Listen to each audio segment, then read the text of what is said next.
امام غزالی رحمۃ اللہ علیہ فرماتے ہیں کہ ایک بادشاہ تھا، اس کا ایک باغ تھا، اس کے کئی حصے تھے۔ بادشاہ نے ایک آدمی کو حکم دیا کہ میرے لیے اس ٹوکری میں بہترین اور عمدہ قسم کے پھول لے آؤ، مگر شرط یہ ہے کہ جس حصے میں جاؤ اور وہاں تمہیں کوئی پھل پسند نہ آئے تو دوبارہ اس حصے میں نہ آنا۔ وہ آدمی باغ کے ایک حصے میں داخل ہوا تو وہاں اسے کوئی پھل پسند نہ آیا۔ اسی طرح وہ ایک ایک کر کے تمام حصوں میں گیا، لیکن کوئی ایک بھی پھل اس کے دل کو نہ بھایا۔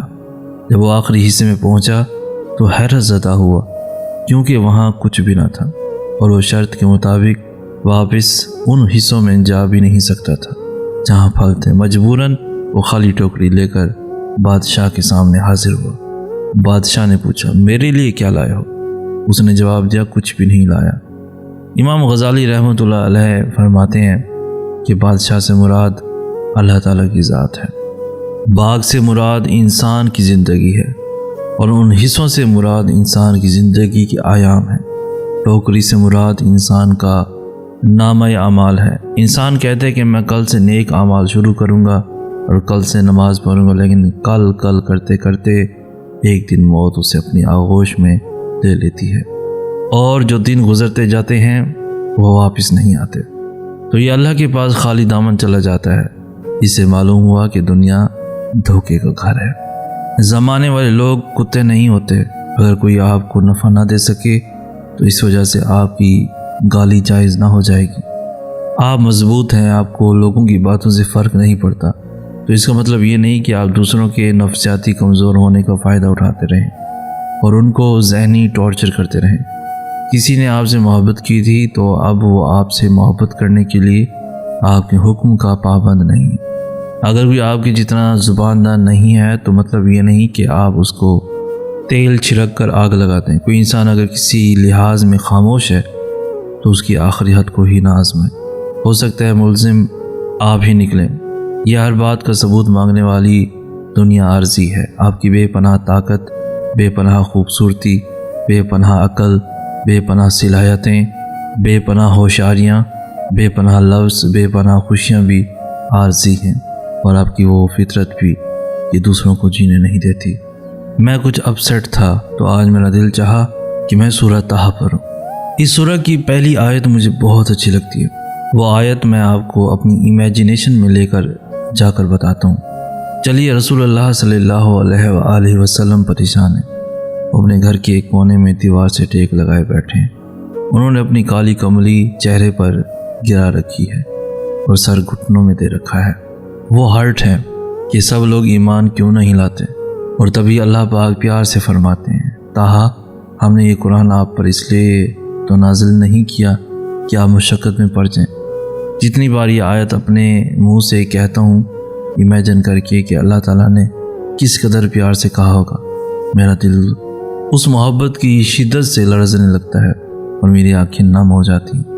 میں کسی کو یہ بتاؤں تو بات مکمل کرنے سے پہلے چپ ہو جاتا ہوں کہ آگے بولا تو رونے لگ جاؤں گا۔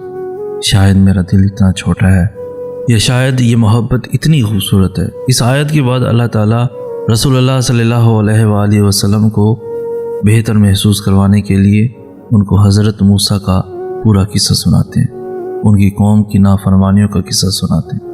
اپنے محبوب کی دل جوئی کو اللہ تعالیٰ نے اپنے دوسرے نبی کا پورا قصہ سنا دیا۔ آپ بھی جب پریشان ہو کر گھٹنوں میں سر دے کر بیٹھتے ہیں اور پھر سجدوں میں اللہ کو پکارتے ہیں تو وہ آپ کی پکار کا جواب دیتا ہے۔ یقین ہے نا؟ تو کبھی نماز میں اس کو پکاری اور کبھی قرآن پڑھ کر اپنی پکار کا جواب لیجیے۔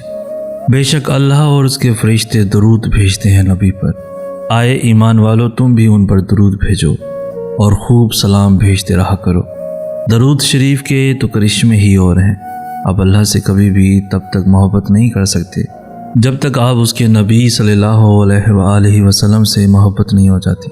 کیونکہ آپ کسی انسان کو تب تک فالو نہیں کر سکتے جب تک آپ کے دل میں اس کے لیے محبت نہ ہو۔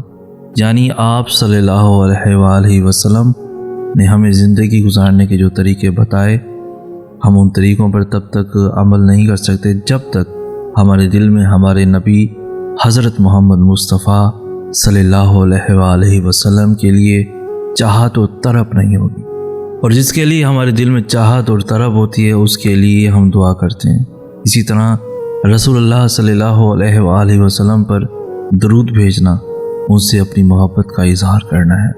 سو جب رسول اللہ صلی اللہ علیہ وآلہ وسلم آپ سے خوش ہوں گے تو اللہ بھی آپ سے خوش ہوگا، اور پیارے نبی صلی اللہ علیہ وآلہ وسلم کے قریب رہنے والا کبھی بھی اللہ سے دور نہیں جا سکتا۔ رسول اللہ صلی اللہ علیہ وآلہ وسلم نے فرمایا، جب تم مؤذن کو سنو تو اسی طرح کہو جیسے وہ کہتا ہے، پھر مجھ پر درود بھیجو، کیونکہ جو مجھ پر ایک دفعہ درود بھیجتا ہے اللہ اس کے بدلے میں اس پر 10 رحمتیں نازل فرماتا ہے۔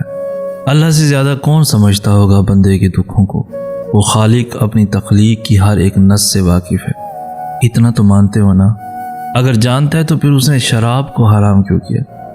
وہ جانتا ہے کہ میرا بندہ کن اذیتوں سے گزرے گا، پھر بھی اس نے نہیں کہا کہ تھوڑی سی پی لینا غم بھلانے کو۔ کیوں نہیں کہا اس نے کہ جب تک نکاح نہیں ہوتا تب تک کسی بھی عورت سے عارضی تعلقات بنا لینا؟ زنا کو حرام کیوں کہہ دیا اس نے؟ اللہ بہترین سراہنے والا ہے حسن کو، لیکن اس نے غیر عورت کے جسم دیکھنا اور سراہنا حرام کیوں کہہ دیا؟ کیوں اس نے کہا کہ آنکھوں میں آگ بھری جائے گی؟ کیا وہ نہیں جانتا بندے کا دل بہلانے کو بھی کچھ ہونا چاہیے؟ تم غلط ہو، کیونکہ تم نے ہمیشہ سے مادیت پرستوں کو پڑھنا اور سنا ہے، تم نے کبھی آسمانی کتاب کھولی ہی نہیں۔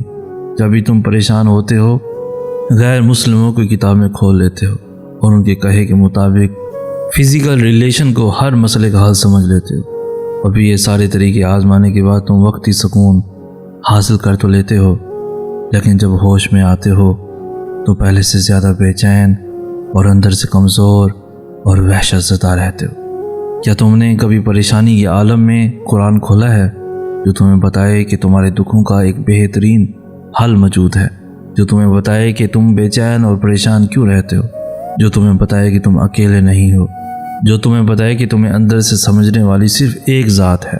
اپنے اندر یقین کو مضبوط کرو، اور خالی سمجھنا کچھ نہیں ہوتا، بات ماننے کی صلاحیت پیدا کرو۔ رونا، غم کرنا، سسکتے رہنا، رات بھر نہ سونا، یہ سب انسان کی فطرت کا حصہ ہے، اور رونا حق ہے تمہارا۔ اگر رونا چاہتے ہو تو جی بھر کر رو لو، اتنا رو لو کہ یہ سارے کا سارا قرب آنکھوں کے راستے سے باہر آ جائے۔